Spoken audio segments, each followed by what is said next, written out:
Hello everybody, welcome back to my channel Education Panacea. My name is Bhanu Pratap. So guys, आज जो मैं judgement आपके साथ डिस्कस करने जा रहा हूँ, that is the judgment of Nandini Satpathy versus P L Dani. This is a landmark judgment on article 20 clause 3 of the constitution and section 161 subsection 2 of the CrPC. और जैसा कि आप लोग जानते हैं, अभी मैंने रिसेंटली आपके साथ सेक्शन 163 ऑफ द सीआरपीसी तक खत्म करवाया था, तो उसके कॉन्टेक्स्ट में एक बहुत इंपॉर्टेंट जजमेंट है।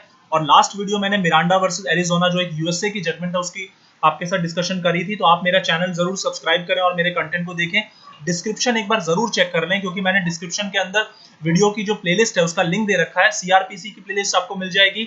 आपको इसके अलावा मेरे चैनल पे लेबर लॉज की प्लेलिस्ट मिल जाएगी, जिसमें 60+ वीडियोस मिल जाएंगे, जो कि आपके ईपीएफओ, नेट और एलएलबी के एग्जाम्स के लिए बहुत ज्यादा हेल्पफुल है। 12 से ज्यादा लेबर लॉज का कवरेज मैंने करा रखा है, तो आप एक बार जरूर चेक करिए। और आप मुझे इंस्टाग्राम पे फॉलो कर सकते हैं, आप मुझे टेलीग्राम पे फॉलो कर सकते हैं। मैं अपडेट्स आपको वीडियोस की दे देता हूं वहां से। तो देखिए, ये जो जजमेंट है नंदिनी सतपथी वाला, इस वाले केस के अंदर हुआ क्या, मैं आपको पहले ये बता देता हूँ। नंदिनी सतपथी जो थी, वो former chief minister of Orissa थी कांग्रेस गवर्नमेंट में 1972 से लेकर 1976 तक, और एक टाइम पे वो नेशनल लेवल में भी मिनिस्टर थी। तो उनके ऊपर करप्शन के कुछ चार्जेस पे इन पे केस चल रहा था। तो इन्वेस्टिगेशन के दौरान उनको इंटेरोगेशन के लिए काफी एक लंबी फेरिस्त दी गई, एक रिटन में क्वेश्चंस की लिस्ट दी गई। तो उनको डीएसपी विजिलेंस ने उनको बुलाया क्वेश्चनिंग के लिए, तो उन्होंने अपना मना कर दिया, बोला कि मैं इन जो मेरे पास रिटन क्वेश्चंस की लिस्ट आई है, मैं इन क्वेश्चंस का जवाब नहीं दूंगी। तो वहां पे हुआ क्या कि उन्होंने जब ये बोला कि मैं मुझे इन क्वेश्चंस का जवाब नहीं देना, तो उन्होंने बोला कि मेरा एक राइट है आर्टिकल 23 के अंदर कॉन्स्टिट्यूशन का, जो कि बात करता है कि अगर कोई भी ऐसी चीज है जो मुझे सेल्फ इंक्रिमिनेटरी लगती है, तो वहां पे मैं आंसर देने के लिए मजबूर नहीं हूं, और ये प्रोटेक्शन एक कॉन्स्टिट्यूशनल प्रोटेक्शन है। तो वहां पे जब जो नंदिनी सतपथी थी, उन्होंने जब मना कर दिया आंसर देने थे, जिसकी वजह से कंप्लेंट फाइल करी गई डिप्टी सुपरिटेंडेंट ऑफ पुलिस के द्वारा, विजिलेंस डिपार्टमेंट के, और उन्होंने section 179 of the Indian Penal Code में इनको चार्ज कर दिया। अब पहले समझते हैं section 179 of the Indian Penal Code क्या है। ये कहता है कि जब कभी भी एक पब्लिक सर्वेंट आपसे कोई क्वेश्चनिंग करता है, तो आपको आंसर देना पड़ेगा, और यदि आप ट्रूथफुल आंसर नहीं देते हो उसका, तो उस केस में आप पे प्रोसिक्यूशन हो सकता है, अप टू 6 मंथ्स की जेल भी है उसके अंदर। हालांकि वो कोई बहुत सीरियस ऑफेंस नहीं है सेक्शन 179 वाला। तो जब इन्होंने अपना प्रोटेक्शन, जो नंदिनी सतपथी थी, उन्होंने जब अपना आर्टिकल 20 क्लॉज 3 का जो कॉन्स्टिट्यूशन का प्रोटेक्शन है उसको इस्तेमाल किया, और उन्होंने बोला कि मैं जवाब नहीं दूंगी, तो उसके बाद 179 इन पे लगा दिया गया आईपीसी का। तो अब यहीं पे ये पूरी जो जजमेंट है, ये आर्टिकल 23 के पॉइंट ऑफ व्यू से कॉन्स्टिट्यूशन में बहुत इंपॉर्टेंट है, और section 161 subsection 2 of the CrPC के रिगार्डिंग भी बहुत इंपॉर्टेंट है। मैंने आपको मिरांडा वर्सेस एरिजोना के जजमेंट में भी बताया था कि वहां जो ये नंदिनी सतपथी का जो जजमेंट है, इसके अंदर मिरांडा वर्सेस एरिजोना को कोर्ट ने कोट किया था, और ये जो जजमेंट है बहुत ही शानदार लिटरेचर के साथ लिखी गई है honourable justice VR Krishna Iyer के द्वारा। तो देखते हैं, तो इस क्वेश्चन मतलब इस पूरे जजमेंट के अंदर क्या क्या कंट्रोवर्सी थी, क्या क्या इशू था, पहले उसको समझ लेते हैं। सबसे पहला क्वेश्चन कि क्या एक व्यक्ति, उसके पास साइलेंट रहने का राइट है, is the person entitled to the sanctuary of silence, कि अगर वो किसी ऑफेंस में एक्यूज है, तो क्या उसके पास राइट टू बी साइलेंट है, यानी पॉइंट नंबर 1। पॉइंट नंबर 2 कि ये जो बार अगेंस्ट सेल्फ इंक्रिमिनेशन है, जो प्रोटेक्शन मिलती है आर्टिकल 20 क्लॉज 3 के अंदर, तो क्या ये सिर्फ एक पर्टिकुलर एक्यूजिशन के रिगार्डिंग ही काम करता है, या फिर ये दूसरे मैटर्स में भी एक्सटेंड हो जाता है। कि मान लीजिए अगर आप आज को आंसर देते हैं और आप इस मैटर में शायद इंक्रिमिनेट ना हो, but possibly there is a probability कि आप शायद किसी दूसरे मैटर में इंक्रिमिनेट हो सकते हैं, there might be a potential accusation. तो क्या ये जो प्रोटेक्शन है, जो bar against the self incrimination है, क्या ये उस दूसरे मैटर के रिगार्डिंग भी आपको प्रोटेक्ट करता है, किसी व्यक्ति को जो अपने कोई स्टेटमेंट दे रहा है जो सेल्फ इंक्रिमिनेटरी हो सकती है। तीसरा पॉइंट कि does the constitutional shield of silence swing into action only in the court, or does it work at the investigation stage also, कि क्या ये सिर्फ कोर्ट में अवेलेबल है ये राइट, ये प्रोटेक्शन आपको, या फिर आपको ये इन्वेस्टिगेशन के दौरान भी अवेलेबल है।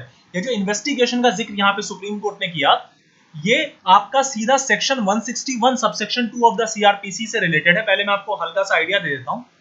सेक्शन 161 सबसेक्शन 2 क्या कहता है? ये कहता है कि when a police officer is asking you a question, is asking any person a question, the person is bound to answer all the questions truly, other than those questions which might lend him to a criminal charge, कि उन questions को छोड़ के जो questions उसको self incriminate कर दें, उसके अलावा एक व्यक्ति जब जिसको इन्वेस्टिगेशन के दौरान 161 में बुलाया गया और पुलिस उससे बात पूछ रही है किसी पर्टिकुलर केस के रिगार्डिंग, तो उसको जवाब देना पड़ेगा, मगर वो उस जवाब को देने के लिए मजबूर नहीं है जो जवाब उसको सेल्फ इनक्रिमिनेट कर सकता है, मतलब उसको फंसा सकता है, उस पर कोई क्रिमिनल चार्ज लगा सकता है, उसको जवाब देने के लिए मजबूर नहीं है। तो यहाँ पे यही जो इशू है, इशू आप देख सकते हैं कि सुप्रीम कोर्ट पूछती है कि क्या ये जो कॉन्स्टिट्यूशनल शील्ड ऑफ साइलेंस है ये सिर्फ कोर्ट में वर्क करेगा या ये इन्वेस्टिगेशन के स्टेजेस के दौरान भी वर्क करेगा। इसके अलावा अब सुप्रीम कोर्ट ने यहाँ पे आर्टिकल 23 जो है ना आपका, उसका एम्बिट पूछा कि ये जो एक्सप्रेशन है compel to be a witness, no one shall be compelled to be a witness against himself, जो आर्टिकल 23 की आप लैंग्वेज चेक कर सकते हैं कॉन्स्टिट्यूशन में, तो इसका जो लिमिट है वो लिमिट क्या है। उसके अलावा सुप्रीम कोर्ट ने यहाँ पे 161 सबसेक्शन 2 के पैरामीटर्स पे भी बात करी कि क्या क्या 161(2) के पैरामीटर्स हैं। इसके अलावा सुप्रीम कोर्ट ने यहाँ पे दो और बहुत इंपॉर्टेंट चीज पे बात करी कि क्या 179 के अंदर मेंस रिया एक नेसेसरी एलिमेंट है या नहीं। 179 आईपीसी क्या है कि जब एक पुलिस ऑफिसर आपसे कुछ पूछ रहा है ड्यूरिंग किसी मैटर के रिगार्डिंग, प्रोसीडिंग के रिगार्डिंग, तो यू हैव टू आंसर। अगर आप रिफ्यूज कर देते हो तो उस रिफ्यूजल टू आंसर में आप पे एक ऑफेंस बन जाएगा। तो उस ऑफेंस के अंदर मेंस रिया एक एसेंशियल एलिमेंट है या नहीं है, this was also a point in controversy in this Nandini Satpathy judgement.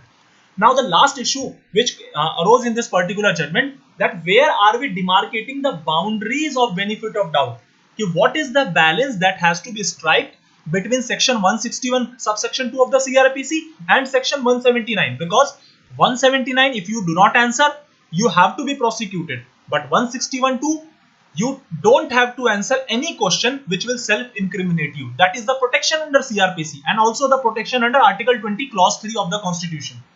So what the court decided in this particular case, now let us come to that. First of all, Supreme Court said that 161 enables the police officer to examine the accused during the investigation. That has already been clearly mentioned, explicitly mentioned in the CRPC itself. Now coming upon a very interesting point. Article 23 goes back to the stage of police interrogation, not as contended commencing it in court only. What does it mean? It means while the police is interrogating, while the police has taken you into custody, or while the police has called you for the interrogation purpose, the protection given under Article 23 is given to you. You can avail the protection given under Article 23 not in the court but during the stages of police interrogation also. Now this was very important in this.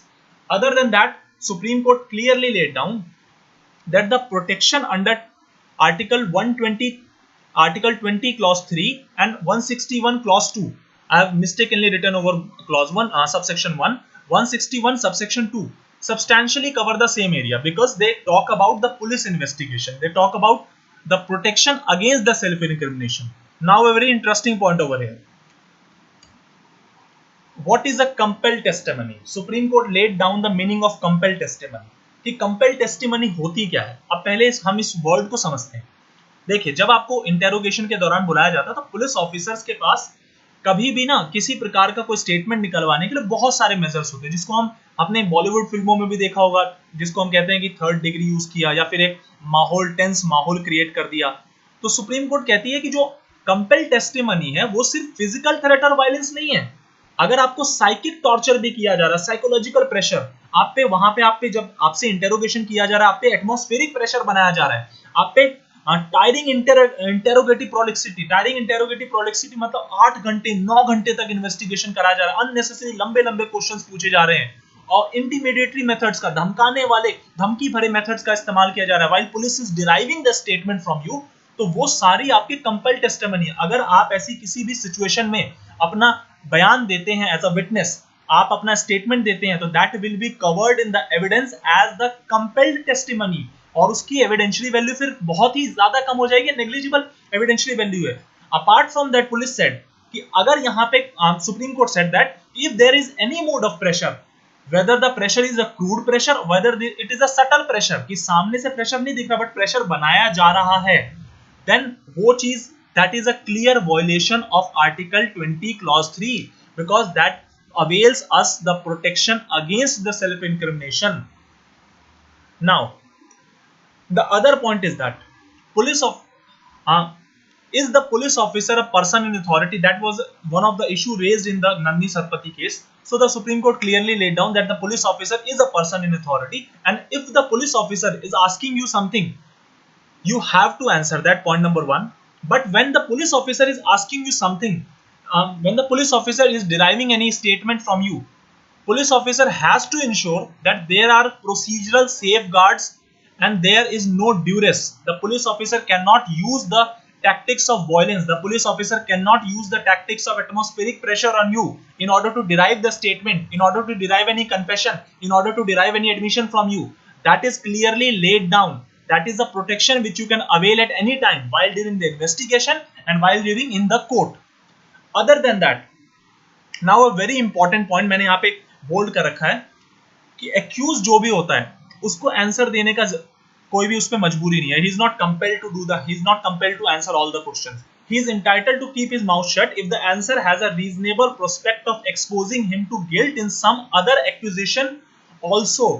What I mean to say that over here, the protection against self-incrimination is not only restricted to a particular case in which you are being interrogated. It is extending to the other cases where there is a potential accusation, where you are feeling that the answer which you will give over here may have the reasonable prospects of exposing you to the guilt in some other accusation.